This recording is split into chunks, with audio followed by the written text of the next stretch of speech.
Hermanos, buenas noches. Dios les bendiga.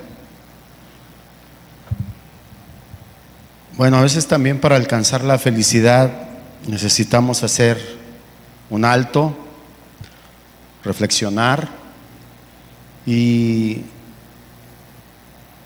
yo considero que esta es una palabra de advertencia de parte de Dios para nosotros. Déjeme decirle que a lo mejor no es muy grato para muchos de nosotros, pero yo creo que Dios en su sabiduría también nos disciplina y nos ama. Un sinónimo del amor es la disciplina, porque ¿qué hijo es aquel al que Dios no disciplina? Sino un bastardo. Eso dice la palabra. Bueno, al final vamos a terminar con una exhortación, y más que nada es una advertencia. Miren, ¿cuántos tienen hijos, por ejemplo, niños pequeños? Veo al pastor Chava. ¿Cuántos más tienen hijos pequeños? Miguel, Gaby, casi todos. Adolescentes, en la universidad o casados. Toda nuestra familia está bajo ataque. Nuestros hijos son el punto, es el blanco del enemigo. Y estas ideologías que se han levantado en la actualidad, de hecho no son nuevas, pero hoy están teniendo un auge terrible en nuestra sociedad y están invadiendo todo, absolutamente todo. La iglesia, las universidades, todo. Entonces vamos a iniciar, vamos a hacer una oración y vamos a iniciar. Vamos a orar. Padre, te damos muchas gracias por este tiempo, Señor. Gracias por tu palabra, Señor. Gracias por la adoración, Señor, que tuvimos hace un momento. Gracias, Señor, porque tú nos amas y por sobre todas las cosas también queremos corresponderte a ti, Señor, en amor. Adorarte y glorificarte, porque esa es la razón por la cual tú nos creaste, Señor. Tú nos hiciste y nos formaste a tu imagen y semejanza, Padre. Te pedimos que bendigas este tiempo, que sea de edificación para los matrimonios que estamos aquí y también los que están en el internet, Padre. Te pedimos que tú nos hables, Señor, que nos uses, Padre. Yo me declaro un siervo inútil delante de ti y espero que tu Espíritu Santo, Señor, nos hable a cada uno de nosotros. En el nombre precioso de Jesús, amén y amén. Bien, Génesis 1, 26 y 27 dice: entonces dijo Dios, hagamos al hombre a nuestra imagen, conforme a nuestra semejanza, y señoreen los peces del mar, en las aves de los cielos, en las bestias en toda la tierra, y en todo animal que se arrastra sobre la tierra. Y creó Dios al hombre a su imagen, a imagen de Dios lo creó, varón y hembra los creó, varón y hembra los creó. Y los bendijo Dios y les dijo: fructificad y multiplicaos, llenad la tierra y sojuzgadla, y señoread en los peces del mar, en las aves de los cielos, y en todas las bestias que se mueven sobre la tierra. Llenad la tierra y sojuzgadla. Tener prole, dejar descendencia. Eso es lo que está diciendo el Señor. Bueno, ¿qué es la familia? Vamos a empezar con una descripción. Quizá no sea la mejor, quizá no sea la más completa, pero es una descripción que creo que obedece muy bien al propósito de Dios. La familia es la célula principal donde prima o debe primar los lazos afectuosos, como son el amor, la fraternidad, la solidaridad, la confianza mutua. Allí, en la familia, es donde aprendemos los valores morales, económicos, sociales y educativos que son fundamentales para nuestro desarrollo como individuos. Y esto permite incorporarnos a una sociedad de una manera positiva y ser productivos en la misma, en la sociedad. Si una persona no o si en una persona no se enseñan esos valores, esto afectará a nuestra sociedad, porque ese individuo será un desadaptado. En la familia socializamos, en la familia nos educamos, pero hoy cuando vemos lo que está pasando, observamos que hay una crisis en la sociedad. Hay delincuencia, hay prostitución, hay alcoholismo, hay drogadicción, hay corrupción en todos los niveles, desde los más influyentes clases, las más altas, los políticos, hasta los niveles más bajos, donde se infringen las leyes más elementales como las de tránsito, hasta la mordida o el moche para infringir o evadir nuestras responsabilidades sociales y morales. Y esto no es más que el fruto de lo que está sucediendo en la familia, en nuestra sociedad. De manera que cuando vemos esto, deducimos que la familia está bajo ataque. La familia está siendo atacada y nuestros hijos son el blanco preferido. Sucede que los enemigos de Dios han descubierto el valor estratégico de la familia en la creación y han fijado como objetivo destruirla para desintegrar la sociedad, para producir caos en la institución más importante que Dios creó, la familia. Cuando Dios formó al hombre del polvo de la tierra, cuando sopló de su espíritu en su nariz, una vez que había hecho los cielos y la tierra, dijo: no es bueno que el hombre esté solo. Entonces, una vez que Dios había hecho todos los animales, le dijo a Adán: ponles nombre. Y plantó un huerto e hizo que nacieran árboles sobre la faz de la tierra, árboles que dieran fruto, bueno para comer. Y Dios le da una orden a Adán y le dice en Génesis 3:16: de todo árbol del huerto podrás comer, mas del árbol de la ciencia del bien y del mal no comerás, porque el día que de él comieres ciertamente morirás.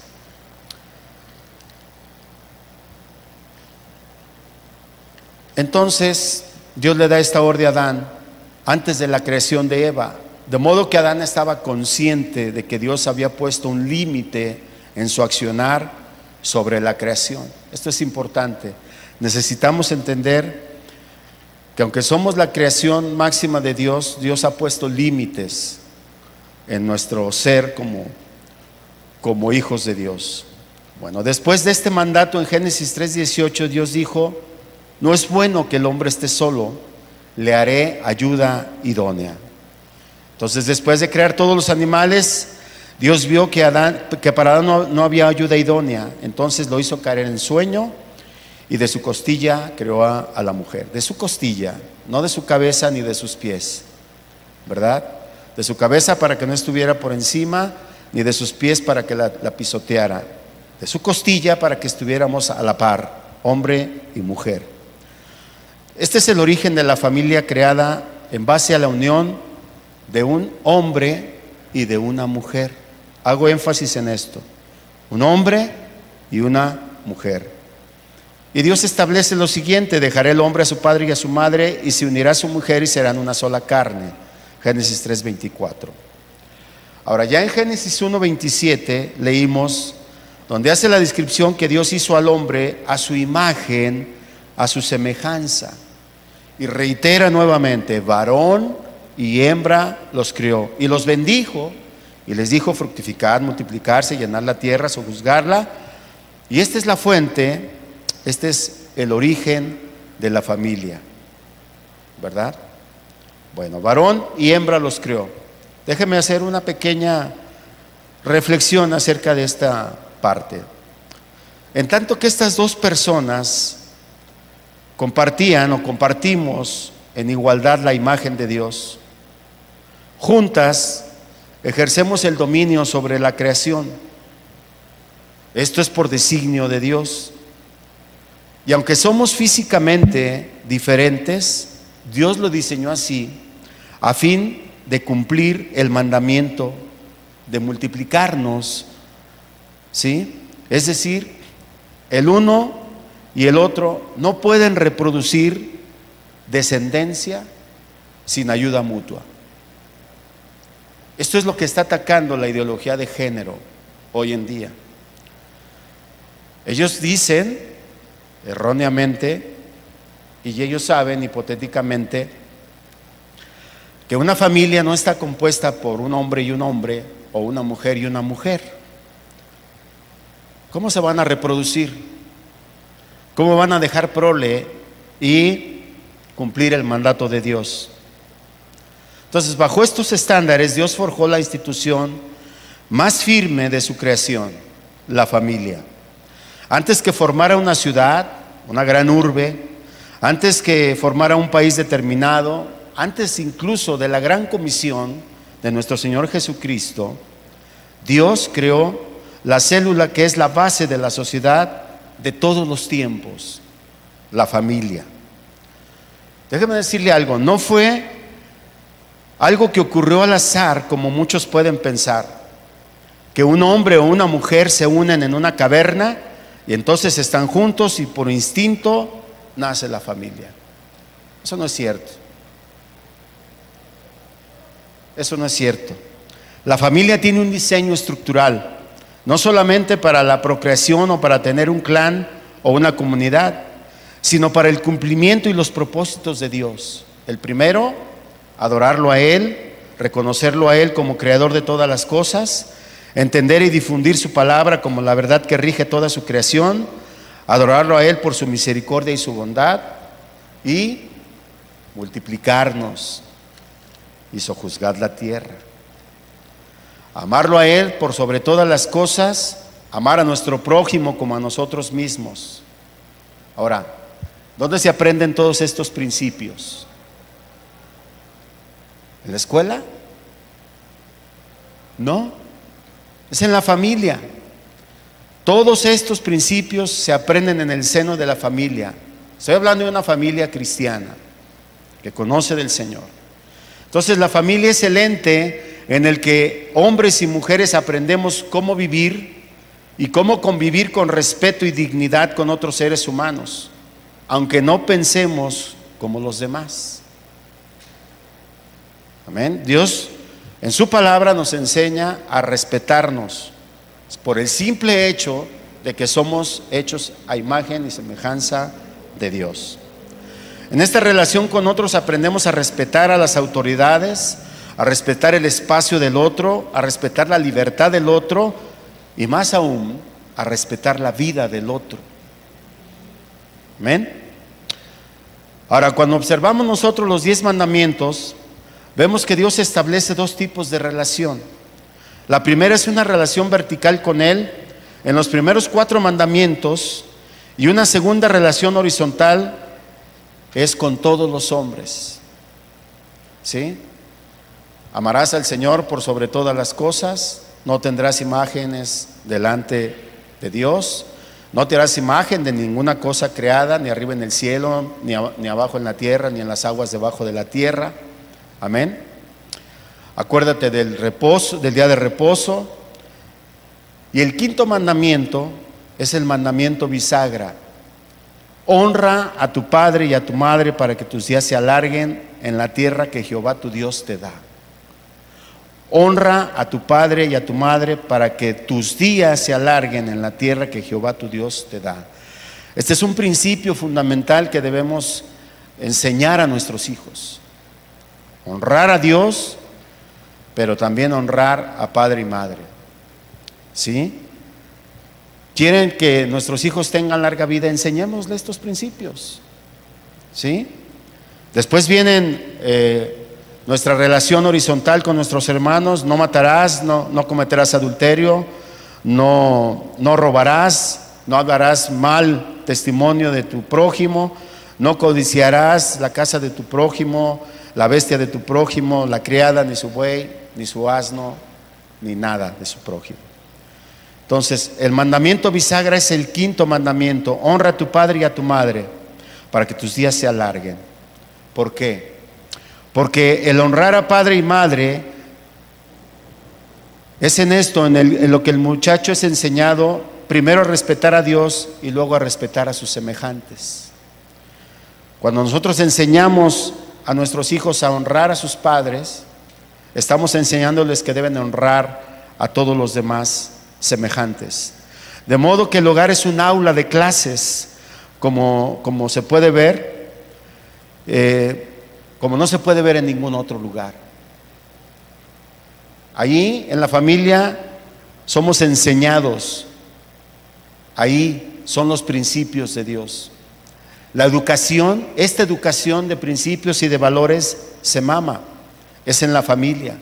A la escuela nos vamos a instruir, a la escuela vamos a aprender matemáticas, ciencias naturales, pero los principios básicos de moralidad, de espiritualidad, de respeto, de honestidad, de integridad, son en la familia, en ningún otro lugar.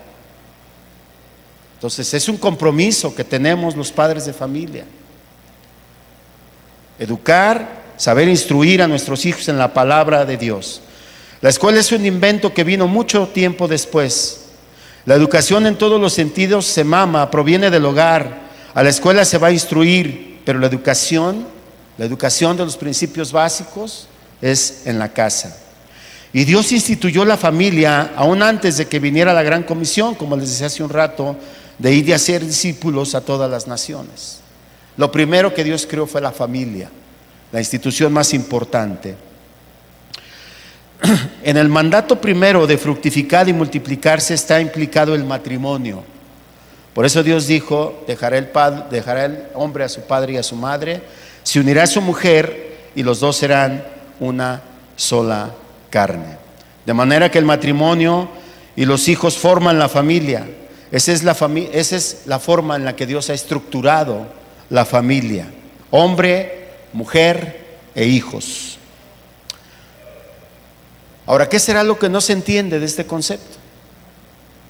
¿Qué es lo que estas personas no entienden, los de la ideología de género, por ejemplo?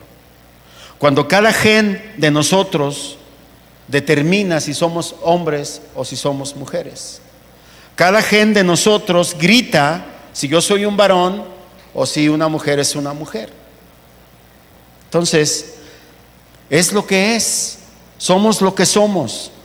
No son los sentimientos, no son mis sentimientos ni mi estado de ánimo lo que determina mi ser, quién soy delante de Dios.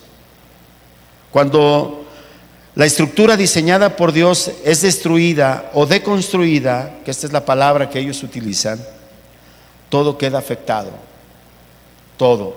Por eso vemos la descripción que hacíamos de la situación de la sociedad como se encuentra ahora.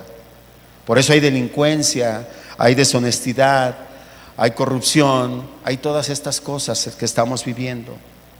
Ahora, estos tipos aún están yendo en contra de quienes dicen respetar y que dicen que forman sus principios. Por ejemplo, aún ellos están en contra de los filósofos clásicos como Sócrates, Platón, Aristóteles. Ellos razonaban lo siguiente: una cosa no puede ser y no ser al mismo tiempo. O sea, una mujer no puede ser una mujer y un hombre al mismo tiempo. O un hombre no puede ser un hombre y una mujer al mismo tiempo. Este es un principio básico y es la filosofía clásica. Y se supone que ellos están apoyando en este tipo de pensadores. Entonces, de todas estas distorsiones, son producto de algo más. No se trata simplemente que haya un problema en las familias, es que hay un problema en la sociedad, hay un problema en las naciones por causa de este ataque contra el diseño original de Dios. La crisis en la que estamos viviendo no es más que una proyección de lo que pasa dentro del hombre y lo que pasa dentro de las familias. Miren, hermanos, la mayoría de nosotros, los que conocemos de la palabra del Señor, procuramos educar a nuestros hijos en las bases y en los fundamentos establecidos en la palabra de Dios. Pero la gran mayoría de la gente no conoce de la palabra y se dejan llevar por las corrientes del mundo, por lo que el mundo dice, por lo que está de moda. Déjenme hacer un poquito de historia muy breve de cómo surge la familia cristiana, en medio de qué circunstancias. La familia cristiana surge cuando predomina el Imperio Romano. Y la familia romana era una especie de mini estado totalitario. El padre de familia tenía la autoridad absoluta, inclusive sobre la vida de los esclavos, de los hijos y en ciertas circunstancias también de la esposa. Él podía decidir si ellos vivían o morían. Este era el símbolo. O sea, era un poder absoluto. Cuando entra el cristianismo, no entra destruyendo esa institución, sustituyéndola por ejemplo, imponiendo el modelo hebreo. No. El cristianismo introdujo los valores de la verdad, de la justicia, del honor, de la belleza dentro de la familia romana. Y lo fue haciendo con el ejemplo. El cristianismo enseñó que en lugar de ese líder autoritario, debería de haber un líder servidor de su esposa y de sus hijos, y no solo un proveedor. El cristianismo enseñó a la esposa a someterse a él, pero en amor, en justicia, en misericordia. El liderazgo de su marido fue también enseñado a los hijos y enseñándoles a someterse a la autoridad de sus padres, de papá y de mamá. Y a que los sirvientes de la familia honraran a Dios a través de su servicio. Todos fueron instruidos de manera diferente. Y todo esto trajo una transformación en el modelo de la familia, en la civilización de Occidente, muy diferente, por ejemplo, a la concepción que se tenía de la familia de Oriente, de la familia china o de la familia japonesa o de la familia de la India. Ellos son diferentes, tienen otros valores. Es decir, ese modelo cristiano es monogámico, es centralizado en la autoridad del padre de familia y en su esposa como su mujer, como su ayuda idónea. Y enseñó a los hijos a someterse a este modelo bíblico traído por el cristianismo.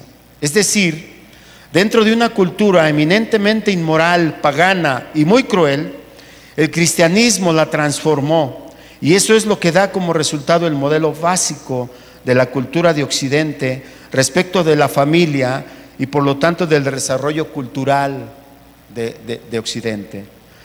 Cuando nosotros vemos la historia de cómo se fundaron los Estados Unidos con los principios bíblicos cristianos, vemos una nación que prospera en todos los sentidos. ¿Por qué? Porque su fundamento era la Biblia, los principios y los valores cristianos. Entonces no debemos de perder de vista lo siguiente: como anda la familia, anda la cultura. El desarrollo de una cultura está en función del desarrollo de la familia. Familias fuertes, sociedades fuertes. Familia estable, sociedad estable. Y si no, veamos la sociedad americana y la canadiense el día de hoy, en crisis, porque se han alejado de la palabra de Dios, porque han sacado a Dios de la ecuación, porque se han sentado ellos mismos en el trono. Entonces, la familia es como una mini sociedad. Dios la diseñó así, al igual que en el cuerpo tenemos células que tienen un ADN y una estructura que se multiplica en forma de tejidos diferentes. Así la familia es el producto de la transformación que el cristianismo hizo sobre la familia del Imperio Romano. Es tan trascendente el principio de la Escritura establecido para la familia, que, hermanos, de ahí depende nuestro futuro, el futuro de nuestros hijos. Esa es la preocupación que debemos de tener. Por ejemplo,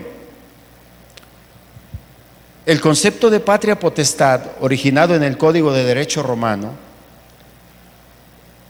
consistía en lo siguiente: cuando un niño o una niña nacía, era puesta a los pies del padre romano. Si éste lo recogía, era reconocido como hijo o heredero de aquel ciudadano romano. Y en automático, él tenía la patria potestad.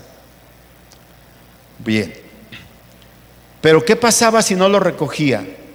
Aquel niño o aquella niña podía ser tirado a la basura para ser comido por los perros, o era dado o vendido como esclavo o esclava para quien lo quisiera adquirir, con todo lo que esto implicaba, en una sociedad corrupta e inmoral como lo era la sociedad romana. Entonces imagínense lo que sucedía con esas criaturas, expuestos a ser comidos por los perros o ser vendidos en un mercado de esclavos, tirados a la basura. Entonces, esto implicaba que alguien los compraba o los recogiera de la basura, ponían a otras esclavas para amamantarlos, y cuando crecían un poco eran prostituidos o los vendían como esclavos para el trabajo. Imagínense el destino de esta gente, de estos pobres jóvenes. ¿Cómo fue que los romanos empezaron a ver estos cambios? Uno de los ministros más destacados del principio del cristianismo fue Policarpo. Policarpo el mártir, discípulo del apóstol Juan. Y en su ministerio, él compraba a los esclavos en el mercado, los llevaba a vivir a su casa, y era como un asilo ahí en su casa, y les enseñaba la palabra de Dios que él mismo traducía de los rollos originales. Y entonces se los daba a los esclavos libres que él mismo había comprado, para que ellos diseminaran estos escritos en las diferentes ciudades del imperio. Y ese era el ministerio. Entonces imagínense, cuando los romanos empezaron a ver esto, ellos por sobre todas las cosas veían el trato, el respeto y el amor a estas personas desechadas por la sociedad romana, y en especial porque lo hacían en el nombre del Señor Jesucristo, en el nombre de Dios. Y ellos se preguntaban, ¿cómo puedan hacer estas cosas estos de esta religión? ¿Cómo pueden mostrar piedad y amor a los desamparados, a los despreciados por el mundo moderno de su tiempo? ¿Cuál es la base de sus acciones de misericordia? Y la respuesta era muy clara. Era el ejemplo que el Señor Jesús les había dejado. Entonces imagínense, bajo este impacto, bajo este contexto, el efecto, el impacto de las palabras de Pablo en Efesios 5:28, cuando les dice: maridos, deben amar a sus mujeres como a sus mismos cuerpos, porque el que ama a su mujer, a sí mismo se ama. Imagínense el impacto de estas palabras. Y luego dice Pablo: porque nadie aborreció jamás a su propia carne, sino que la sustenta y la cuida, como también Cristo amó a la iglesia. Estas palabras, en medio de una sociedad corrupta, donde la mujer es despreciada, donde la mujer es menos que nada, lo que Pablo les da a entender es que un esposo que ama a su esposa de esta manera atrae gran bendición para sí, de parte de ella y de parte del Señor. Y eso también está vigente el día de hoy. Un marido cristiano debe amar a su esposa con la misma devoción natural con la que cuida a su mismo cuerpo, con la que se cuida a sí mismo, ¿sí? Con un amor sacrificial, que lo lleva a poner a su esposa en primer lugar antes que a él mismo. Y esto es para nosotros. Miren, dentro de la familia se dan los mayores actos de heroicidad. Solamente por eso ha persistido la familia durante todos los tiempos. Siempre ha estado bajo ataque, pero siempre en la familia un padre está dispuesto a dar la vida por su hijo, un hijo está dispuesto a dar la vida por su padre, un hermano por un hermano. Esto no se da en la guerra, por ejemplo.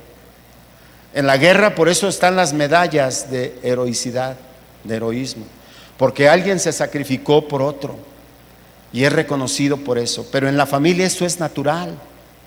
Esto es algo que Dios puso en nosotros: el amor por nuestros semejantes, el amor por nuestros hijos, el amor por nuestros hermanos, el amor por nuestros padres.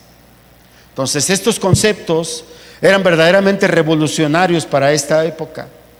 Ahora, más adelante, Pablo mismo en Efesios 6:1 dice: hijos, obedezcan a sus padres, obedezcan en el Señor a vuestros padres, porque esto es justo.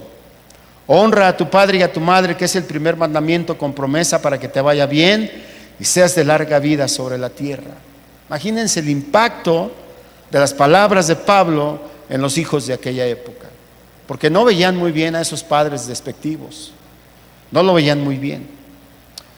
Y luego dice: y ustedes, padres, no provoquen a ira a sus hijos, sino críenlos en la disciplina y en la amonestación del Señor. Esto es algo que hoy, en aras de no traumar a nuestros hijos, mucha gente no los disciplina. Mucha gente no les da vara, como dice la palabra. Yo tengo 65 años y yo recuerdo perfectamente la disciplina de mi mamá. Mi mamá no estudió más que segundo de primaria, pero mi mamá traía los 5 tomos de Freud en la mano cuando me corregía. En la chancla, en el palo, en el cable de la plancha, ahí. Y nosotros no nacimos, no crecimos traumados. Aprendimos a respetar a nuestros padres, aprendimos a respetar a nuestro prójimo. Y ella no conocía la palabra, pero es algo innato. Nos disciplinaba porque nos amaba. Por eso, porque quería que nos fuéramos derechitos, que creciéramos siendo honrados. Entonces, esto que está de moda hoy de Freud, la verdad no ha tenido buenos resultados. Y Pablo les dice también a los siervos: obedezcan a sus amos terrenales con temor y temblor, con sencillez de vuestro corazón como a Cristo, no sirviendo al ojo como los que quieren agradar a los hombres. Es decir, sean honestos, trabajadores, trabajen con integridad. Ahora, todo esto es un cambio de paradigma para la sociedad romana, para la sociedad de sus tiempos.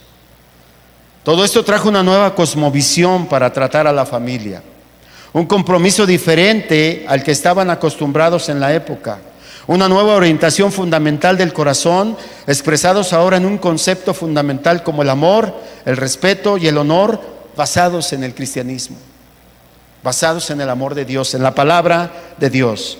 Una nueva constitución básica de la familia, tal como Dios la instituyó. Así fue como surgió la familia cristiana, y durante siglos ha permanecido y seguirá permaneciendo. Siempre es atacada a intervalos en la historia por los enemigos del Señor. Ok, ¿qué ha pasado en nuestros días? ¿Qué es lo que sucede hoy? Hoy hay nuevos enemigos del Señor, como la ideología de género, el feminismo, ya no solo el ateísmo, ya no solo el marxismo, ya no solo estas doctrinas. Ahora es la ideología de género. Estas ideologías que están afectando a nuestros hijos, siendo estudiantes desde la primaria con los nuevos libros de texto oficiales en México. Si usted ha visto los nuevos libros de texto de sus hijos, los que tienen hijos en primaria, se van a dar cuenta de la basura que trae ahí, de todo lo malo que viene ahí. Bueno, desde ahí hasta las universidades, impregnándolos de dogmatismo, de un dogmatismo que trae consigo la cultura de la cancelación. Todo aquel que ose hablar en contra de la ideología de género, todo aquel que contradiga algún principio de estas ideologías, o aquel que no comulgue sus ideas, es excomulgado, es tildado de homofóbico. Entonces, mucho cuidado. Estas palabras ustedes las están escuchando hoy, están muy de moda. ¿Y qué sucede cuando nuestros hijos no están de acuerdo? Los relegan, los separan, son agresivos con ellos, porque todo el que piensa diferente a ellos es su enemigo. aunque no lo sea. Aunque nuestros hijos los respeten por sus tendencias, ellos no respetan a nuestros hijos. Y ese es un ataque que están sufriendo. Nuestros hijos son el blanco. Mire, en este momento, en esta iglesia, hay dos jovencitos que están haciendo sus exámenes para entrar a la escuela de medicina en la Universidad de Guanajuato y están siendo terriblemente confundidos con la ideología de género.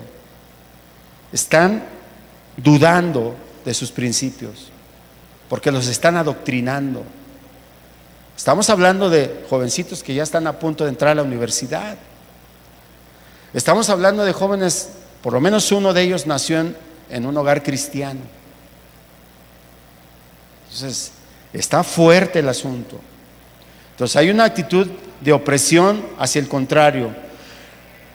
Y lo que hacen es confundir a nuestros hijos, metiendo dudas en sus mentes respecto a quiénes son ellos realmente, a qué identidad tienen.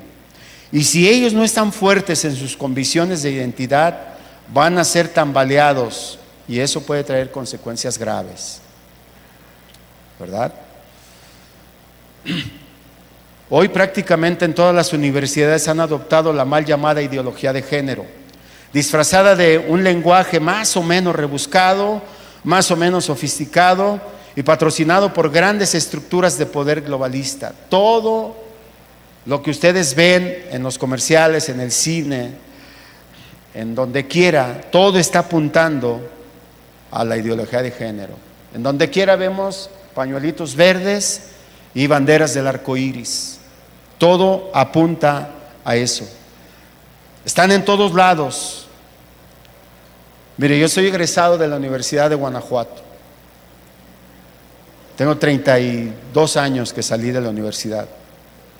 Me gusta escuchar la radio de la Universidad de Guanajuato. Pero tristemente veo que casi el 90% de todos los programas, todas las conversaciones, el 90% van enfocadas a este tipo de cosas. Es increíble la apatía que los maestros, que deben de ser los grandes pensadores, los que instruyen a nuestros hijos, cómo han cedido a estas presiones. Todos ellos hablan de esta basura, todos ellos. Parece que no hay profesores pensantes, críticos, que esa es la función de la universidad, ser crítico. Se ha perdido todo eso. Ya no defienden sus principios morales, ni hablar de sus principios espirituales. Se han acobardado, se han replegado en aras de un sueldo y se han traicionado a ellos mismos. Es triste ver eso. Parece que no han entendido que la ideología de género se reduce a simplificar algo tan complejo como la sexualidad humana a una mera dimensión o a un bien cultural de autopercepción. Toda la base de la ideología de género está basada en la autopercepción.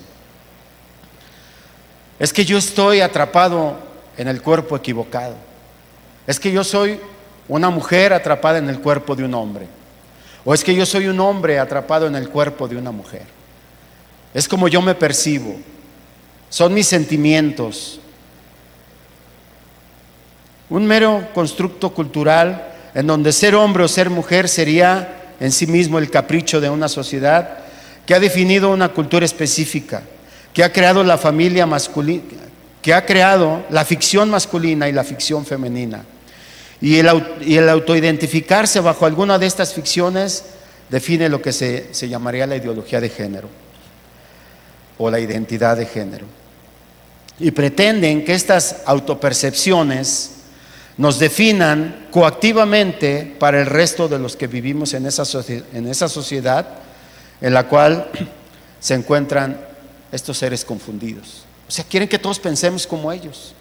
Y si nosotros no pensamos como ellos, entonces somos homofóbicos. ¿Sí?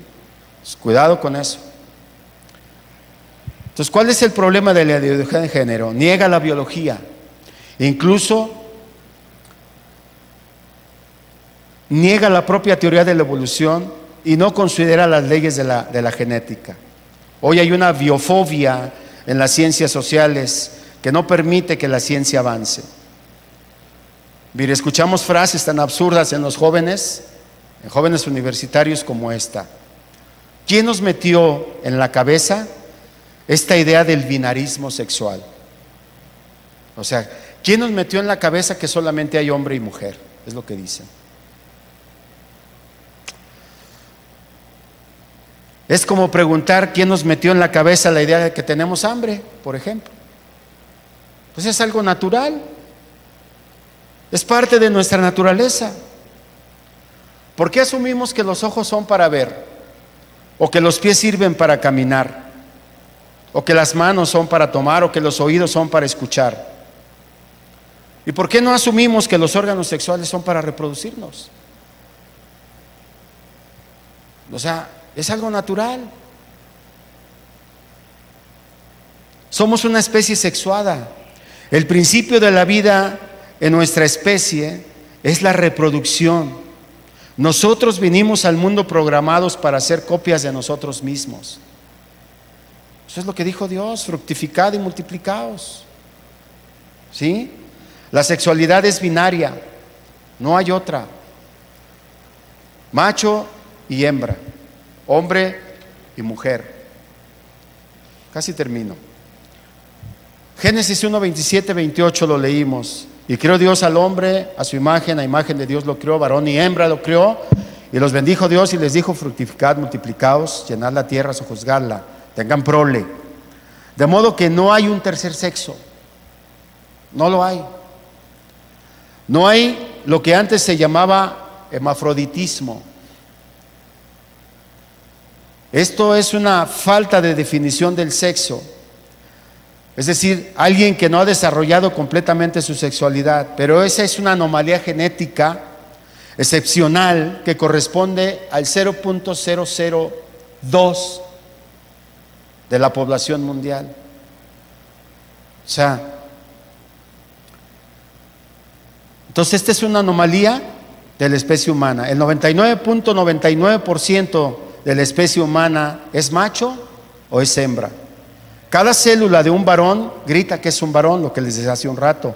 Cada célula de una mujer grita que es una mujer. Somos seres complementarios, nos necesitamos mutuamente, compartimos en igualdad la dignidad de la imagen de Dios. El uno sin el otro no puede reproducirse, sin el uno y el otro no se puede reproducir la especie humana. Somos el punto de la coronación de la creación de Dios. O sea, si entendiéramos esto, somos el punto de la coronación de Dios. ¿Por qué? Porque tenemos la capacidad de crear una relación singular con Dios, una relación íntima con Dios. Somos únicos en la creación para encarnar los atributos comunicables de Dios, como su verdad, su amor, su misericordia, su gracia. ¿Sí? ¿Y qué hemos hecho con todos estos atributos? ¿Qué hemos hecho con lo que Dios nos dio? En lugar de fortalecer y de acrecentar una relación con Dios, en lugar de glorificarlo por quien es Él, en lugar de darle la gloria a Él, nos hemos envanecido en nuestros razonamientos. Esto lo define Pablo en Romanos 1. Hemos endurecido nuestro corazón hasta la necedad, sumergiéndonos en las tinieblas. Profesando ser sabios, nos hicimos necios. Hemos endurecido nuestro corazón. Nos enaltecemos en la genialidad de nuestra ignorancia. Hemos cambiado la gloria del Dios incorruptible y nos hemos puesto a nosotros mismos en un pedestal que solo está a la altura de los reptiles. Rendimos honra a hombres corruptos y degenerados que solo piensan en su propio placer carnal, como los creadores de esta ideología. Algún día hablaremos de Simone de Beauvoir, de Sartre, de Michel Foucault, de Freud. Eso es un estudio secular. Pero todos estos pensadores son el fundamento y la base de la ideología de género. todos ellos. Por eso Dios los entregó o los ha entregado a pasiones vergonzosas, a las concupiscencias de un corazón carnal y entenebrecido. Hoy la sociedad, sobre todo aquellos que no conocen a Dios, deshonran entre sí sus propios cuerpos. Se honra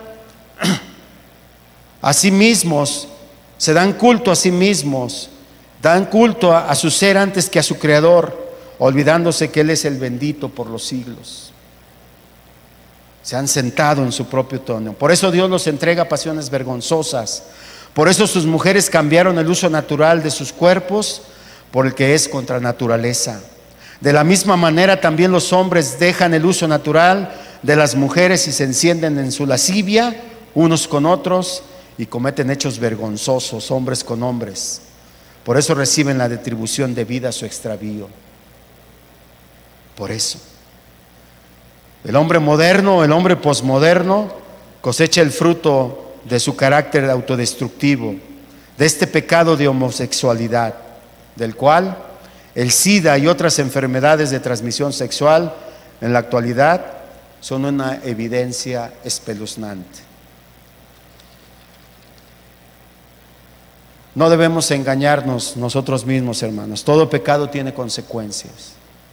Gálatas 6, 7 al 8, Pablo dice: no se engañen, Dios no puede ser burlado, pues todo lo que el hombre siembra, eso también segará.